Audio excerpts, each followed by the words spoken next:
Monsieur Sangaré, moi je suis là pour vous écouter. C'est quoi votre histoire à vous? Tout ira bien. Well, after shooting in Bangui, Central African Republic, which at that time was a little bit like in civil war, I thought Paris would be easy. Yeah. You know, it's my city. It's not. There is no war in Paris. I thought it would be really easy, but in fact, it was not. It was really a lot of sports to shoot in Paris because so many people everywhere. But that's exactly what I wanted to make. I wanted to make a very urban film, a big city film, with and to capture the energy of the town, to the energy in the traffic, people going, crossing, inside the scenes of the film, the transportations, metro, trains, and to have all this energy. And for a long time, I resisted the idea to film in my hometown. I made all my films abroad, far away, Vietnam, Morocco, Central African Republic, and it was really not my idea to make films round the corner. And for me, part of my desire of making films is to go far away, to discover something else, to go deep inside another reality. And it took me some time to accept that, in fact, I can have the same kind of experience in my hometown. I can in Paris also experience diversity. I can explore another community, and then Paris is becoming interesting for me because I can see Paris with somebody's eye. I can film Paris like a strange city, a foreign city, the city with a lot of threats. And for me, this is exciting. And the beginning of the whole production of the idea, am I right to assume that it came out of COVID and seeing those bike riders still as the only ones left on the street? Yeah. During the lockdown after COVID, the only person in the streets were all this Korean. And it was very spectacular at that point. For me, it was like an evidence.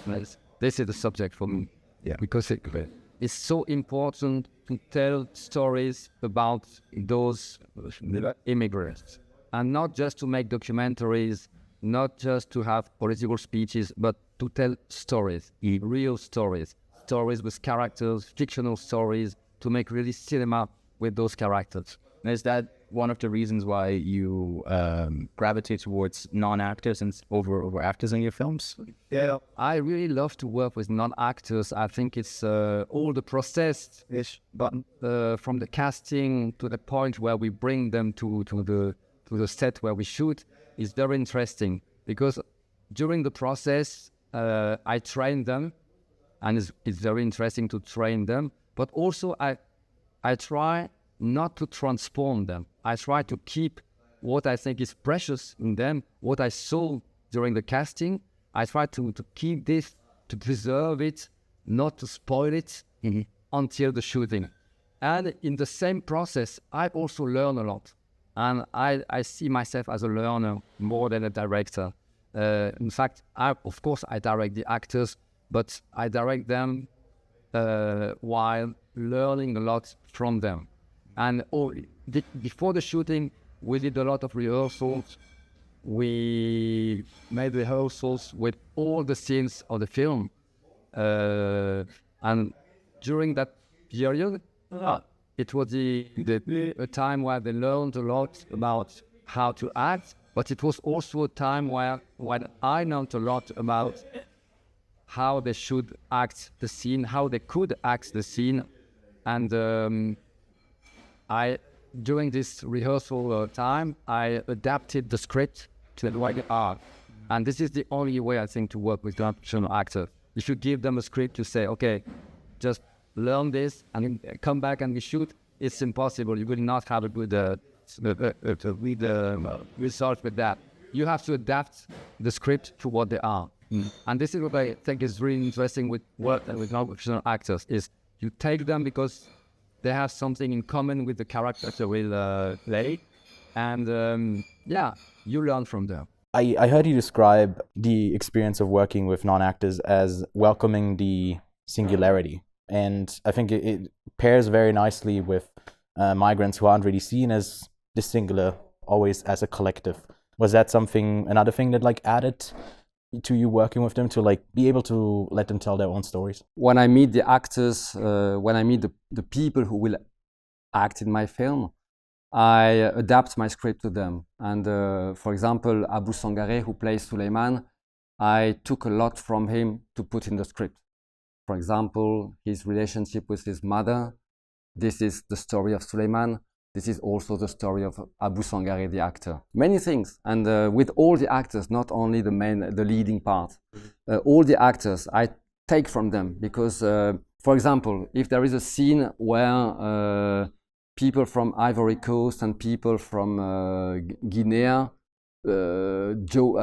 joking together, if I write this, me, a white guy, if I write this in my room alone, it's a nonsense. It wouldn't be good. It wouldn't be right.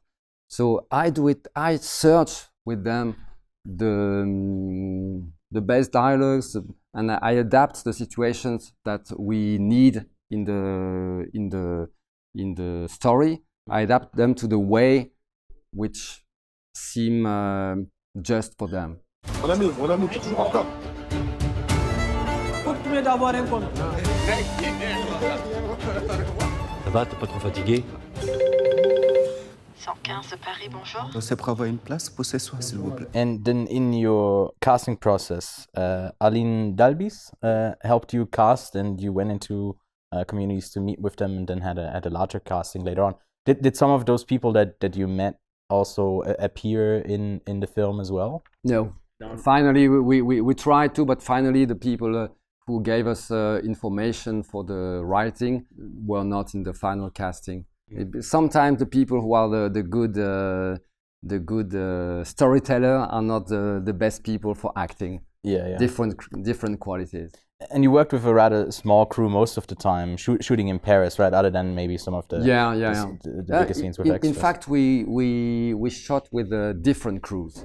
I mean, sometimes we were a lot of people on set. For example, all the scenes in the place where Souleymane sleeps, there we had like 80 extras and people for like electricians, people for preparing the set, decorators, and so we were maybe 130 people. But at the opposite, sometimes, for example, the whole first week of the shooting, we were only 4 people on set. Me, 1 people for camera, 1 people for sound, 1 assistant. Only 4 people, which is very unusual in a fiction film. And most of the time we were a little bit more than 4, but we were like 12 people and only 6, 7 on set. And this is, for me, the only way to shoot inside the life of the town. Because if you are a lot of people, if you bring a lot of lights, of course you have to block the streets, you have to stop the flow of people. And if you do that, except if you have 200 million budget, you cannot recreate the life of the city. Yeah. So it's very often I see the films and I think the life in the frame is a little bit poor. It's poor because the cinema block the life, and then you don't have enough enough money to bring the life back. And for me, it's interesting to shoot fiction, but a little bit like documentary. It's not documentary because, of course, I have a script, I take people as actors, and we organize all the scenes. So it's really a fiction process, but it's interesting to put this fiction process inside the reality of the town. And so we don't block the traffic of the cars. We don't block the people passing by. I always try to shoot in the worst places. I mean, in the places where there are the most crowded places. So it's difficult for the technicians. It's difficult for the sound. The sound engineer went crazy because it was so difficult to have a good sound in those conditions, but like that, you have the life of the city and you can have the energy of the city. And for me, it was part of my initial desire of making this film. It would be a very urban film inside the city with this bustling life of city. And this is what gives the film this rhythm. It's part of the rhythm. The rhythm is part because of the writing, that we wrote the film like a thriller, but it's also part of the shooting that we shot inside the reality with all the movements of life of people going by every time, everywhere. And you were even like on the bike when he's on the bike. You were also on the bike filming him. Or we had to be on bikes to film the bike. It was the only way, because if you stay on foot, there you will film the bike passing by. It will be boring, like a car looking at the train. If you are on a car, the car is stopped by the traffic jam, so you cannot go like the bikes go. Motorbike is a little bit better, but you cannot take the bicycle lanes, and you have the red lights. So the only good solution was to be on bikes. So there was one big bike, like cargo bike for the camera, one long tail bike for the sound. Usually I was driving the sound bike, so the sound engineer was behind me with an antenna behind my back, and it was a little bit funny to see us inside the traffic on the streets of Paris like that. And we were really chasing him in the streets of Paris. A little bit dangerous, but it was okay. Nobody died. And is Paris similar to shooting in New York, where people just go about their business? So did you notice that a lot of people that makes it a bit harder, right, for me, I was not sure before beginning the shooting, and all of the people of my technical crew, they were saying it will be a problem because people will look at the camera, will have their eyes in the image, and it will be a problem. Or maybe they will ask, "What are you doing?" and they will stop. And in fact, not so much. And this was the good surprise. It is that when you shoot in a big city like Paris, nobody cares. Nobody gives a shit. So you do your business, they do their business, and sometimes they cross you, and sometimes they pass in the image, but nobody cares. And when you say that it's so easy to make it, I say, why would we block the road and block all the city life? It's so much more interesting to do it like this. And I assume it's also good for your actors who aren't used to sets to just do it. Did you go for multiple takes a bunch, or was it something that you just kind of captured in this way? A lot of takes. Not so much for the actors, because we did so many rehearsals that they were good. Of course, it's better to do multiple takes, but it was much more for the coordination between the movements of the actors and the movement of the camera, like some kind of choreography. All the film is like really in movement, and we always had to have the right combination between the movement of the camera and the movement of the people. And as it's not so much organized, because I don't want to organize too much, you have to remake it until you have the grace of something that happens, and it's exactly the perfection. Ne me pousse pas. Au lieu de me pousser, si vous me passez la commande, t'as pas le droit de frapper chez moi. Tu as peur pour l'entretien? Comment ça, tu ne dois rien? Je veux mon argent. T'as pas à avoir peur. Allez, dégage. Tu sais ce que tu as vécu. Et si on me prenne pour un menteur? Non, mais toi, t'es pas un menteur. You said that Paris really, like, they don't give a shit, they don't care. Is it also something where often cities are described as like a character in a film, and instead of a character, it's more an antagonist to Souleymane? So did you also feel that Paris doesn't care about all the people living in it? Yeah, Paris is a hard city, and everybody knows that Parisians are not very kind with foreigners, even tourists, and are not very kind for those food delivery workers on their bike. And this is part of the story of Souleymane. It is that he's cycling in the city, and the city is it hostile? Maybe it's hostile is too much, but the city is not welcoming. It's not a warm city.